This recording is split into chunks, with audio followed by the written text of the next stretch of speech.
How to loop music on Spotify. Hello everybody and welcome to this video where I'm going to show you the secret way on how to loop music or play a song on repeat on Spotify. But make sure that you watch this video until the very end so that you don't make any mistakes in this process. First I'm going to go into Spotify app on my phone. After that I'm going to select a soundtrack that I want to play on repeat.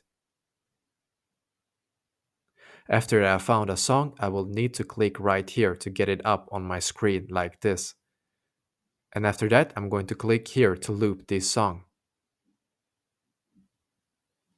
And as you can see, when the song ended, it keeps playing from the beginning once again, and it will keep doing that until you disable the loop. And to disable the loop, you just click here once again. So this is how to loop music on Spotify. If this helped you out, then I would appreciate if you could leave a like on this video, comment if you have any questions, and I will do my very best to answer you. And also, don't forget to subscribe to my channel, because I'm doing these kind of helpful videos every day. Thank you for watching and have a good day.